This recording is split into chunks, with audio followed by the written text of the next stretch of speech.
जय हिंद प्यारे बच्चों।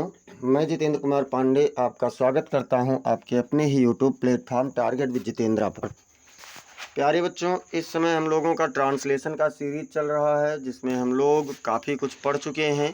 आज उसी सीरीज के क्रम में मैं आप लोगों के समक्ष पास्ट कंटिन्यूअस का ट्रांसलेशन लेकर के आया हूं, फुल कॉन्सेप्ट के साथ, जिसमें आपको रूल्स और एग्जाम्पल सब कुछ मिलते हैं जो स्कूल और कॉम्पिटिटिव एग्ज़ाम दोनों के लिए बेहद महत्वपूर्ण है। अगर कोई बच्चा स्पीकिंग सीखना चाहता है तब भी आप जानते हैं कि बिना ट्रांसलेशन के कुछ नहीं हो सकता। अगर कोई बच्चा क्वेश्चन का आंसर दे रहा है तो भी उसे ट्रांसलेशन की आवश्यकता पड़ती है। यानी अगर हम हिंदी भाषी लोग कहीं पर भी कोई भी चीज़ इंग्लिश में बोलना चाहते हैं या समझना चाहते हैं या लिखना चाहते हैं तो उसके लिए बेटा हमारा ट्रांसलेशन बेहतर होना ज़रूरी है। और ट्रांसलेशन को बेहतर बनाने के लिए ही मैं आपके प्रति प्रतिबद्ध हूँ। आप लोग अंत तक देखें। यकीन मानिए, आप पूरा ट्रांसलेशन देखने के बाद अपने दिमाग में कुछ भी सोचेंगे तो आप उसे ट्रांसलेट कर ले जाएंगे, ये मेरा वादा है। चलिए चलते हैं और शुरुआत करते हैं। शुरुआत करने से पहले मैं बता दूं, थोड़ा सा रिकेप कर लेते हैं कि क्या क्या चीज़ें हम लोग पढ़ चुके हैं। अगर आप लोग बेटा अभी चैनल पर नए हैं तो चैनल को सब्सक्राइब कर लीजिए, क्लास को लाइक कर दीजिए और कमेंट सेक्शन में आप ज़रूर बताएं अंत में कि क्लास आपको कैसी लगी। अगर बीच में भी आपको कहीं कोई कन्फ्यूज़न होता है तो आप उसे भी कमेंट सेक्शन में बताएं। चलिए हम लोग रिकेप में देखते हैं। रिकेप में बेटा हम लोग इस ट्रांसलेशन की सीरीज से पहले पार्ट ऑफ स्पीच का सीरीज पढ़ चुके हैं, पार्ट्स ऑफ स्पीच। अगर आप लोग अभी इसके क्लासेस को नहीं देखे हैं तो नीचे डिस्क्रिप्शन में आपको पार्ट्स ऑफ स्पीच नामक प्लेलिस्ट का लिंक दिया गया है। आप वहां से जाकर के समस्त क्लासेस देख सकते हैं, जिसमें आपको कॉन्सेप्चुअल और एमसीक्यू दोनों प्रकार की क्लासेस प्रोवाइड कराई गई हैं। इसके बाद में बेटा हम लोग ट्रांसलेशन में यूज़ ऑफ बी वर्ब पढ़ चुके हैं। बी वर्ब में इज, एम, आर, वाज, बियर ये सभी चलता है। हैव वर्ब पढ़ चुके हैं जिसमें हैज़, हैव, हैड चल रहा है। और इसके साथ साथ हम लोग पूरा प्रेजेंट टेंस भी पढ़ चुके हैं। पूरा प्रेजेंट टेंस में मतलब present indefinite tense, present continuous tense, present perfect tense और प्रेजेंट परफेक्ट कंटीन्यूअस टेंस, ये सब कुछ हम लोग बेटा पढ़ चुके हैं। इसके बाद हम लोगों ने इसका एक एमसीक्यू क्लास भी कर लिया है। कल हम लोगों ने कल वाली क्लास में पास्ट इंडेफिनिट टेंस पढ़ा है बेटा। अगर आप लोगों ने इस सब का पास्ट इंडेफिनिट या प्रेजेंट के अन्य क्लासेस को आप लोगों ने अभी तक नहीं देखा है तो उसका भी आपको इंग्लिश ट्रांसलेशन के नाम से एक प्लेलिस्ट का लिंक डिस्क्रिप्शन में ही दिया गया है। आप उस लिंक से जाकर के उन पुराने समस्त वीडियोस को देख सकते हैं, अपनी जानकारी को इम्प्रूव कर सकते हैं और अपने अंदर इंग्लिश की समझ को विकसित कर सकते हैं। चलिए हम लोग अब आज शुरुआत करते हैं पास्ट कंटीन्यूअस टेंस। तो सबसे पहले इसकी हिंदी देखते हैं। तो कंटीन्यूअस का मतलब होता है जारी, पास्ट का मतलब होता है भूत या अतीत, तो क्या होगा, और टेंस मतलब काल, यानी जारी भूत काल। हिंदी इसकी क्या होगी, जारी भूतकाल। बात करें हम लोग अगर इंट्रोडक्शन की, तो इंट्रोडक्शन में क्या है बेटा, जिन हिंदी वाक्यों के अंत में रहा था हो, रही थी, रहे थे आदि शब्द आते हों। क्या क्या चीज़ें हों, अंत में रहा था, रही थी, रहे थे आदि शब्द आते हों तथा भूतकाल में कार्य का जारी होना पाया जाता हो। मतलब तीन चीज़ें हैं कि या तो रहा था, रही थी, रहे थे आदि शब्द हों या फिर भूतकाल में कार्य का जारी होना पाया जाता है, तो वह वाक्य पास्ट कंटीन्यूअस टेंस में आते हैं। ये हमें ध्यान रखना है कि देखिए रहा था, रही थी, रहे थे आ रहे हैं, लेकिन इसमें कार्य का जारी होना भी तो पाया जाएगा। तो ये चीज़ें अगर हैं तो वो आपका जारी भूतकाल के अंतर्गत आएगा। चलिए इसके हम लोग रूल्स को देखते हैं। तो आप जानते हैं कि रूल्स में सबसे पहले अफर्मेटिव सेंटेंस शुरू होता है और अफर्मेटिव का मतलब होता है स्वीकारात्मक या फिर सकारात्मक वाक्य। स्वीकारात्मक मतलब जिसमें किसी बात को स्वीकार किया जाता है। तो अफर्मेटिव और नेगेटिव एसर्टिव के पार्ट होते हैं, ये भी पता है। चलिए हम लोग इसके बारे में जब ये हमारा ट्रांसलेशन समाप्त होगा तो एक दो क्लास आपका चलेगा सेंटेंस का, क्योंकि कक्षा 10-12 में सेंटेंस दो दो प्रकार से हैं, यानी रचना के आधार पर और अर्थ के आधार पर। तो यहाँ देख लेते हैं सिंगुलर नाउन हो या फिर ही सी इट हो, क्या हो, सिंगुलर नाउन हो या और ही सी इट आई, चार चीज़ें यहाँ पर आई के साथ में। देखिए आई के साथ, आई को हम लोग प्रेजेंट में प्लूरल नंबर की भांति ट्रीट करते थे, यानी बहुवचन की क्रिया लगाते थे, लेकिन यहाँ पर क्या होता है, पास्ट टेंस में आई के साथ एक वचन की क्रिया ही लगेगी, के साथ में हेल्पिंग वर्ब क्या लगाएंगे बेटा, तो वाज का प्रयोग करते हैं। और यही चीज़ जब हम प्लूरल नाउन में होंगे या फिर वी यू दे, तीन प्रोनाउन वी यू दे होगा, तो इसके साथ में हेल्पिंग वर्ब वियर का प्रयोग करेंगे। अगर एक वचन है या ही से इट आई है तो उसके साथ में वाज लगेगा। अगर बहुवचन है या फिर आई वी मतलब सॉरी वी यू दे है तो उसके साथ में क्या लगेगा बेटा, वियर का प्रयोग होगा। चलिए चलते हैं, अब हम लोग देखते हैं और चीज़ की इसमें वर्ब का कौन सा फॉर्म लगेगा। तो इस काल के सभी वाक्यों में मतलब चाहे जो भी हो, चाहे अफर्मेटिव हो, निगेटिव हो, इंट्रोगेटिव हो, किसी भी प्रकार का अगर वाक्य है तो वर्ब की आईएनजी फॉर्म का प्रयोग करेंगे। कौन सा फॉर्म लगेगा, तो कॉन्टिन्यूअस, कहीं भी अगर कॉन्टिन्यूअस जुड़ रहा है, वो चाहे प्रेजेंट में हो, चाहे पास्ट में हो, चाहे फ्यूचर में हो, वो चाहे परफेक्ट कॉन्टिन्यूअस हो, चाहे केवल कॉन्टिन्यूअस हो, तो कॉन्टिन्यूअस अगर जुड़ रहा है तो समझ लीजिए जारी है कार्य, और कार्य जारी है तो वर्ब की आईएनजी फॉर्म का प्रयोग करेंगे। अब हम लोग बेटा देखते हैं स्ट्रक्चर को। स्ट्रक्चर में क्या होगा, सबसे पहले सब्जेक्ट होगा, उसके बाद में वाज या वियर होगा, फिर वर्ब की आईएनजी फॉर्म होगी। मतलब सब्जेक्ट होगा, उसके बाद में वाज या वियर होगा, और उसके बाद फिर वर्ब की आईएनजी फॉर्म होगी, फिर ऑब्जेक्ट होगा, फिर अदर वर्ड होगा।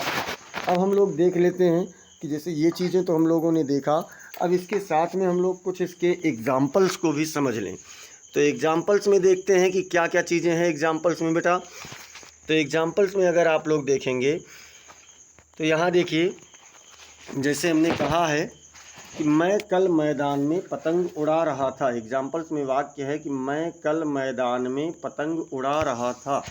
तो कौन उड़ा रहा था, मैं, यानी आई लगा, और आई के साथ पास्ट में वाज लगता है, और वर्ब की आईएनजी फॉर्म क्या कर रहा था, तो उड़ा रहा था।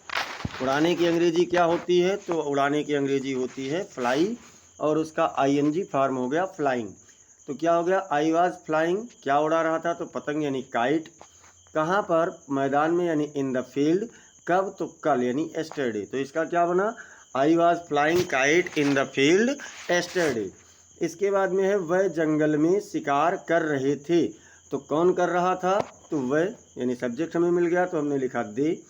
अब देखिए दे के साथ वियर का प्रयोग होता है तो हमने वियर लिख लिया। क्या कर रहे थे, तो शिकार कर रहे थे, यानी कि हंटिंग का प्रयोग कर दिया गया। और उसके बाद में फिर क्या है, कहाँ पर, तो जंगल में, इन द फॉरेस्ट।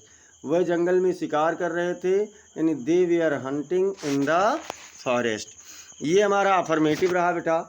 अफर्मेटिव के बाद में देखिए, कल जब मैं आपको पास्ट इंडेफिनिट पढ़ा रहा था तो अफर्मेटिव के बाद मैंने आपको एम्फेसाइज्ड पढ़ाया था, जिसमें तो था, यानी जाता तो था, आता तो था, इस प्रकार से। तो वो आपके केवल बेटा इंडेफिनिट में होते हैं, प्रेजेंट इंडेफिनिट और पास्ट इंडेफिनिट में। फ्यूचर इंडेफिनिट में भी होता है निश्चय, दृढ़तावाचक या निश्चयवाचक वाक्य, तो उसके लिए अलग चीज़ है, वो आपको जब फ्यूचर इंडेफिनिट में पढ़ाएंगे तो बताएंगे। अब यहाँ पर इसके बाद सीधे आ जाएंगे निगेटिव सेंटेंस में। तो निगेटिव में क्या होता है कि इस काल के नकारात्मक वाक्यों का अनुवाद करते समय, मतलब अगर वाक्य नकारात्मक है तो जब हम उसका अनुवाद करेंगे तो वाज या वियर के बाद में नाट का प्रयोग करते हैं। मतलब अगर नकारात्मक है तो उसके साथ वाज या वियर के बाद नाट का प्रयोग करते हैं। स्ट्रक्चर में जब देखेंगे तो क्या होगा, सबसे पहले सब्जेक्ट, उसके बाद में वाज या वियर होगा, फिर नाट होगा, फिर वर्ब की आईएनजी फॉर्म होगी, उसके बाद ऑब्जेक्ट होगा, और फिर अदर वर्ड होगा। यानी सब्जेक्ट, फिर वाज वियर, फिर नाट, फिर वर्ब की आईएनजी फॉर्म, फिर ऑब्जेक्ट, फिर अदर वर्ड। ये हमारा स्ट्रक्चर बनेगा निगेटिव सेंटेंस का। चलिए निगेटिव के भी एग्जाम्पल को देख लेते हैं। तो निगेटिव का एग्जाम्पल क्या कह रहा है बेटा, निगेटिव का एग्जाम्पल्स कह रहा है रोहन कल फूल नहीं तोड़ रहा था। तो कौन नहीं फूल तोड़ रहा था, तो रोहन। रोहन फूल नहीं तोड़ रहा था, तो रोहन क्या हो जाएगा, सब्जेक्ट हो जाएगा। इसके बाद में वाज लगेगा, फिर नाट भी लग जाएगा क्योंकि नहीं लगा हुआ है, तो वाज नाट क्या नहीं कर रहा था, तो तोड़ रहा था। देखिए जब कोई चीज़ खींच करके तोड़ी जाएगी तो उसके लिए प्लग का प्रयोग होगा। जैसे आप लोग मान लीजिए कहते हैं प्लग निकाल दो, प्लग निकाल दो, मान लीजिए पंखे का प्लग है या किसी चीज़ का, तो क्या करते हैं, खींच कर निकालते हैं। पेड़ पौधों से आप फूल पत्तियाँ ये सभी तोड़ते हैं तो वहाँ पर भी आप खींच कर तोड़ते हैं, तो इसलिए प्लग का प्रयोग होगा। प्लकिंग फ्लावर, और कब, तो कल यानी एस्टरडे। अच्छा अगर कोई चीज़ झटके से तोड़ा जा रहा है तो उसके लिए ब्रेक का प्रयोग होगा। तो यहाँ इसका क्या बनेगा, I was not plucking flower yesterday, मतलब Rohan was not plucking flower yesterday, Rohan कल फूल नहीं तोड़ रहा था। अब इसके बाद देखते हैं, हम कल इस समय कोई खेल नहीं खेल रहे थे। तो कौन नहीं खेल रहा था, तो हम यानी कि वी, और उसके बाद में वी बहुवचन है तो वी आर नॉट लग जाएगा। फिर क्या होगा बेटा, इसके बाद में फिर आप लोगों को प्लेइंग लगाना होगा क्योंकि खेल रहे थे। क्या नहीं खेल रहे थे, तो कोई खेल यानी एनी गेम। फिर कब, तो इस समय यानी एट दिस टाइम। किस दिन, तो कल यानी yesterday. We we are not playing any game at this time yesterday. ये आप लोगों का निगेटिव का बना। अब चलते हैं इंट्रोगेटिव सेंटेंस की ओर। और इंट्रोगेटिव सेंटेंस में आपको पता है कि 3-4 फॉर्मेट होता है। तो इसमें सबसे पहले क्या वाले से देखते हैं, यानी क्या से शुरू होने वाले वाक्यों का अनुवाद वाज या वेयर से शुरू करते हैं। अगर कोई वाक्य क्या से शुरू है तो जब हम लोग उसका अनुवाद करेंगे तो उसके लिए क्या करेंगे, सबसे पहले वाज या वेयर लिख लेंगे, उसके बाद में फिर सब्जेक्ट लिखेंगे। जैसा कि आप स्ट्रक्चर में देख रहे हैं, मैं मार्क भी करते हुए चल रहा हूँ।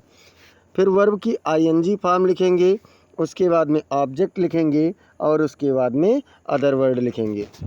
तो ये बेटा हम लोगों का स्ट्रक्चर बनेगा। और इस स्ट्रक्चर के अकॉर्डिंग एग्जाम्पल को भी देख लेते हैं और सेट कर लेते हैं। तो एग्जाम्पल क्या कहता है, एग्जाम्पल्स कह रहे हैं कि क्या अध्यापक कक्षा में अंग्रेजी पढ़ा रहे थे। तो कौन पढ़ा रहा था भैया, तो अध्यापक यानी एक वचन है। देखिए यहाँ अध्यापकों नहीं कहा गया, अध्यापक कहा गया। अच्छा अध्यापक, एक अध्यापक की बात हो रही है क्योंकि सारे अध्यापक तो अंग्रेजी पढ़ाएंगे नहीं। अब अगर यहाँ होता कि क्या सभी अध्यापक, तब हम लोग वेयर का प्रयोग करते, अन्यथा वाज का प्रयोग करेंगे और द टीचर लिखेंगे। क्या कर रहे थे, चूँकि सम्मानित पद है, अध्यापक एक सम्मानित पद है, और हिंदी में जब सम्मानित पद होता है तो उसके साथ में बहुवचन की क्रिया होती है। जैसे मान लीजिए आपके पिताजी आज दिल्ली से आ रहे हैं, तो आप ये नहीं कहेंगे कि आज मेरे पिताजी दिल्ली से आ रहा है, आप वहाँ क्या कहेंगे, आ रहे हैं, बहुवचन क्रिया ले रहे हैं ना। तो हिंदी में जब भी सम्मानित पद होता है तो उसके लिए बहुवचन की क्रिया ली जाती है।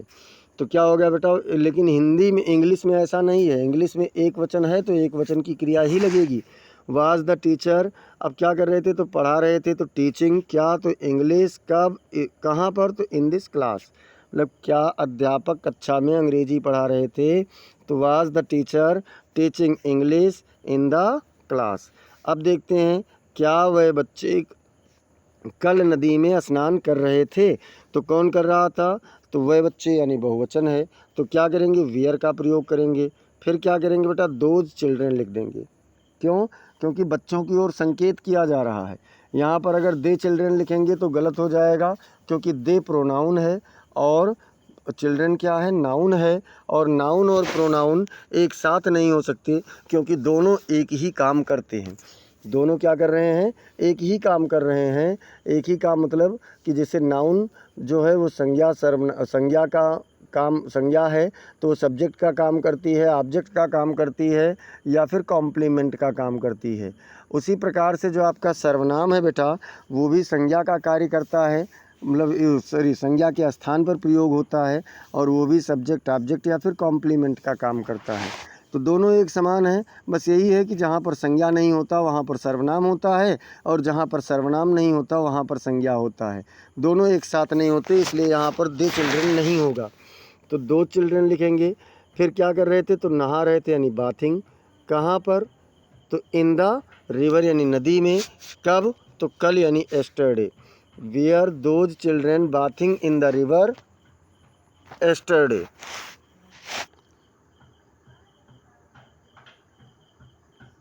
अब देखते हैं, अब हम लोग देखते हैं बेटा कि दूसरा फॉर्मेट क्या है। तो दूसरा फॉर्मेट है कि वाक्य के बीच में प्रश्नवाचक शब्द होने पर सबसे पहले उन्हीं प्रश्नवाचक शब्दों की इंग्लिश लिखते हैं। अगर मान लीजिए वाक्य में कोई प्रश्नवाचक शब्द दिया गया है तो सबसे पहले उन्हीं प्रश्नवाचक शब्दों की अंग्रेजी लिखेंगे, यानी कि क्वेश्चन वर्ड हो जाएगा, फिर वाज या वेयर हो जाएगा, फिर सब्जेक्ट हो जाएगा, फिर वर्ब की आईएनजी फॉर्म होगी, उसके बाद ऑब्जेक्ट और फिर अदर वर्ड। ये आपका स्ट्रक्चर बनेगा। अब चलिए देख लेते हैं इस स्ट्रक्चर के अकॉर्डिंग फार्मूले को, यानी फार्मूला हो चुका। अब एग्जाम्पल्स देख लेते हैं। तो एग्जाम्पल्स क्या कह रहा है, तुम कल कहाँ जा रहे थे। देखिए कहाँ प्रश्न पूछ रहा है और ये कहाँ पर है, तो ये बीच में है। तो सबसे अब क्या करेंगे बेटा, तो इसके लिए हम लोग सबसे पहले इसी की अंग्रेजी को लिखेंगे, यानी व्हेयर लिखेंगे। फिर क्या करेंगे, कौन जा रहे थे, तो तुम, यानी वेयर लगाएंगे, उसके बाद यू लिखेंगे। व्हेयर वेयर यू, क्या कर रहे थे, तो जा रहे थे, गोइंग और कब, तो यस्टरडे, यानी where were you going yesterday. ये आप लोगों का बना इस वाक्य का। दूसरा कह रहा है वह अभी क्या लिख रहा था। देखो क्या जब पहले होता है तो उसकी अंग्रेजी नहीं लिखी जाती, लेकिन अगर क्या बीच में है तो उसकी अंग्रेजी लिखी जाएगी व्हाट, उसके बाद में वाज, फिर कौन लिख रहा था, तो वह, यानी ही राइटिंग नाउ। यानी अब देखिए यहाँ पर ही था इसलिए वाज लगा है, what was he writing now. अब ये आप लोगों का हो गया इस वाले का। अगले का देखते हैं, पास्ट कंटिन्यूअस के ही प्रश्नवाचक में।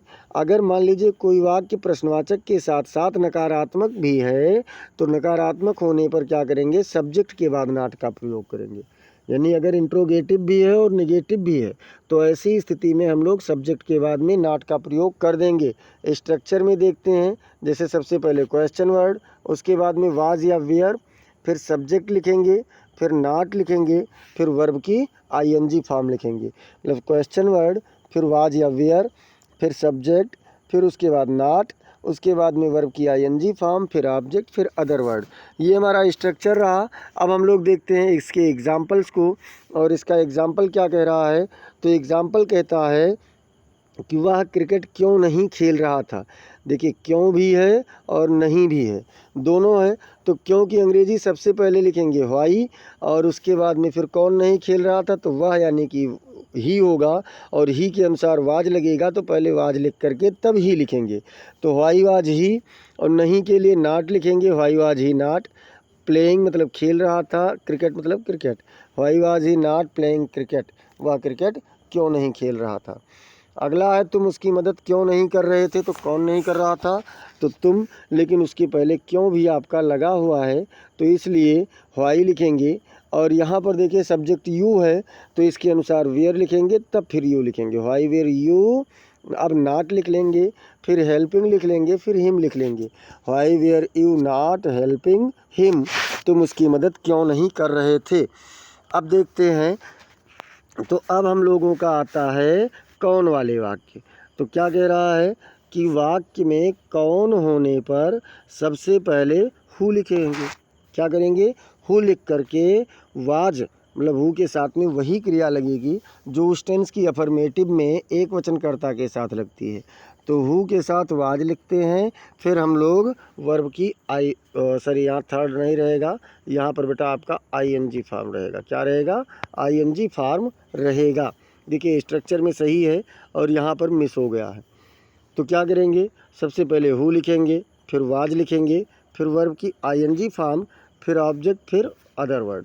यानी who plus was plus verb की ING form plus object plus other word. Who वाले वाक्यों में सब्जेक्ट नहीं होता है, ये आपको पता है। अच्छा, सब्जेक्ट पता करने के लिए हम लोग वाक्य में कौन लगा करके या किसने लगा करके प्रश्न पूछते हैं। अब यहाँ अगर हम लोग एग्जाम्पल्स को देखें तो एग्जाम्पल्स में देखिए हमने कहा उससे कल उसे कौन पीट रहा था। तो अगर पूछा जाए कि कौन पीट रहा था तो क्या कोई उत्तर इस वाक्य से मिल रहा है, तो नहीं मिल रहा है, इसलिए इसमें सब्जेक्ट नहीं होता। सबसे पहले हु लिखेंगे, उसके बाद में फिर क्या करेंगे, तो वाज लिखेंगे, वाज के बाद में क्या कर रहा था, तो पीट रहा था, पीटने की अंग्रेजी होती है बीट, और बीट का आईएनजी फॉर्म बीटिंग हो जाएगा, किसे, तो उसे, यानी हिम, फिर yesterday, who was beating him yesterday, उसे कौन पीट रहा था, उसे कल उसे कौन पीट रहा था। अब देखिए, अगर ये वाक्य निगेटिव है तो वर्ब के बाद में, सहायक क्रिया के बाद में नॉट लगा देंगे। जैसे कहा गया यह पाठ कौन नहीं याद कर रहा था, तो नहीं है बेटा, और कौन भी है तो सबसे पहले हु लिखेंगे, फिर वाज लिखेंगे, सब्जेक्ट है नहीं तो सीधे अब नॉट लगा देंगे। Who was not learning this lesson, who was not learning this lesson, ये हम लोगों का बना इस क्वेश्चन का। अब देखते हैं हम लोग अगले पर चलते हैं, और अगला ये वाला फॉर्मेट बार बार इसलिए लेकर के आ रहा हूँ क्योंकि इसमें बच्चे अक्सर गलती कर देते हैं, कंफ्यूज हो जाते हैं। कितना, कितनी, कितने हो, तो उसके लिए हाउ मेनी या हाउ मच। अब तक आप लोगों को पता चल चुका होगा कि हाउ मेनी काउंटेबल के साथ और हाउ मच अनकाउंटेबल के साथ में लगाया जाता है। तो बेटा यहाँ पर कौन सा, कौन सी, कौन से है तो उसके लिए हुईच लिखेंगे, और किसका, किसकी, किसके है तो उसके लिए हुज लिखेंगे। ये चीज़ें लिख करके देखिए, अब स्ट्रक्चर में समझते हैं। सबसे पहले इन मतलब ये जो क्वेश्चन वर्ड हमने दिया है अंग्रेजी के, इन क्वेश्चन वर्ड को लिख करके फिर हम लोग वहाँ पर रिलेटेड नाउन लिखेंगे, मतलब इससे संबंधित जो भी संज्ञा शब्द होगा, तब हम लोग सब्जेक्ट के अनुसार वाज या वेयर लिखेंगे, और फिर सब्जेक्ट लिखेंगे, सब्जेक्ट के बाद वर्ब की आईएनजी फॉर्म, फिर ऑब्जेक्ट, फिर अदर वर्ड। मतलब ये हम लोगों का पूरा स्ट्रक्चर बनेगा। चलिए एग्जाम्पल्स को समझ लेते हैं, और एग्जाम्पल्स में अगर हम लोग देखें बेटा, तो एग्जाम्पल्स कह रहे हैं कि वह पिछले वर्ष कितने रुपए कमा रहा था। तो कौन कमा रहा था? वह। लेकिन यहाँ पर प्रश्नवाचक शब्द क्या है? कितने, और कितने के बाद में कौन सी संज्ञा शब्द है? तो रुपए। तो बेटा कितने शब्द के लिए हाउ मेनी लगाए, और रुपए के लिए रुपीज़ लगाए, हाउ मेनी रुपीज़। अब कौन कमा रहा था, तो इससे रिलेटेड शब्द रुपीज़ था इसलिए लिख लिया गया। कौन कमा रहा था, तो वह, यानी वह के अनुसार वाज लगेगा तब ही लगेगा। कमाना का होता है एर्न, तो एर्निंग हो जाएगा, और लास्ट ईयर मतलब पिछले वर्ष। How many rupees was he earning last year. अब है यह लड़की कल कितना पानी पी रही थी। तो कौन पी रही थी? तो यह लड़की। क्या कर रही थी? कितना पानी। तो कितना पानी के लिए देखिए, पानी को काउंट नहीं कर सकते इसलिए हाउ मच लगाया गया। उसके बाद में फिर वाटर, उससे संबंधित शब्द को तुरंत लिख लिया गया। अब कौन पी रही थी? तो यह लड़की, यानी दिस गर्ल, और इसके अनुसार सहायक क्रिया वाज लगेगा, तो वाज दिस गर्ल लिखेंगे। पानी पीने की अंग्रेजी ड्रिंकिंग हो जाएगी, और कल की अंग्रेजी एस्टरडे हो जाएगी। How much water was this girl drinking yesterday. अब इसके बाद में हम लोग चलते हैं और एग्जाम्पल्स की ओर, जहाँ पर कौन सा, कौन सी, किसका, किसकी, ये दोनों देख लेते हैं। तो कहा गया कि दर्जी कल किसका कपड़ा सिल रहा था। देखिए यहाँ पर किसका शब्द है, तो किसका के लिए हुज लिखे, और उससे संबंधित शब्द क्या है बेटा? तो उससे संबंधित शब्द है कपड़ा, यानी क्लॉथ भी लिख लिए, हुज क्लॉथ। कौन सिल रहा था? तो दर्जी। दर्जी के लिए क्या करेंगे? वाज, उसके बाद में टेलर, सब्जेक्ट लिख देंगे, तो was tailor stitching yesterday. Stitch मतलब होता है सिलना। दर्जी किसका कपड़ा सिल रहा था, यानी हुज क्लॉथ वाज टेलर और स्टिचिंग कब? तो एस्टरडे कल भी है। अब देखते हैं यह लड़की कल कौन सा खेल खेल रही थी। तो कौन सा है, कौन सा के लिए हुईच लगा देंगे। उसके बाद में खेल है तो फिर गेम लिख देंगे, और गेम लिखने के बाद वाज लिखेंगे। वाज के बाद में फिर दिस गर्ल, यानी यह लड़की, जो भी हमारा सब्जेक्ट है, प्लेइंग एस्टरडे, यानी which game was this girl playing yesterday. ये हम लोगों का बना इसका एग्जाम्पल का उदाहरण का इंग्लिश ट्रांसलेशन। अब हम लोग देखते हैं बेटा, ये हम लोगों का हुआ समाप्त। अब एक ज़रूरी सूचना है। ज़रूरी सूचना ये है कि आप लोग जानते हैं कि एक क्लास को तैयार करने के लिए, पढ़ाने के लिए आपका हमारा 2 से ढाई घंटे का समय, 3 घंटे का समय लगता है। तो अगर आप लोग चैनल को अब तक सब्सक्राइब नहीं किए हैं तो सब्सक्राइब कर लीजिए, और लाइक कर दीजिए। क्लास को लाइक करने के बाद इसे आप लोग अपने मित्रों के पास शेयर कीजिए, उन्हें भी सजेस्ट कीजिए, और कमेंट सेक्शन में ज़रूर बताइए कि आप लोगों को क्लास कैसी लगी। देखिए आपका ये थोड़ा सा कार्य, जो कि 1 मिनट का कार्य भी नहीं होगा, ये मुझे काफ़ी एनर्जी देगा, और आप लोगों के साथ मुझे निरंतर बनाए रखेगा। तो बेटा इतना ज़रूर कीजिए, ये मेरा आग्रह है और मेरा सुझाव भी है, जिससे आपको आने वाले समस्त क्लासेस की अपडेट मिलती रहें। हिंदी की क्लास आप लोगों की संभवतः सोमवार या मंगलवार से, कक्षा 12 के लिए रात में 8 बजे से, और कक्षा 10 के लिए आप लोगों का 7 बजे से शुरुआत किया जाएगा, जिसमें अल्टरनेट ये रहेगा कि आप लोगों का हिंदी और इंग्लिश दोनों चलेगा। तो बेटा जब मैं हिंदी की भूमिका पढ़ाऊँगा तो भूमिका कक्षा 10 और 12 दोनों के लिए है, इसलिए भूमिका वाले प्रश्न को मैं एक ही बार चलाऊँगा, दोबारा नहीं चलाऊँगा, या भूमिका वाले तथ्यों को। तो आप लोग उसे ज़रूर देखना और दोनों क्लासेस वाले देखना। जब भी चलाना होगा तो आप लोगों को इसी के माध्यम से सूचना दी जाएगी। तब तक के लिए अब आप लोग बने रहिए, देखते रहिए और जुड़े रहिए टारगेट विद जितेंद्रा के साथ। तब तक के लिए फिर मिलते हैं अगले क्लास में। जय हिंद, जय भारत।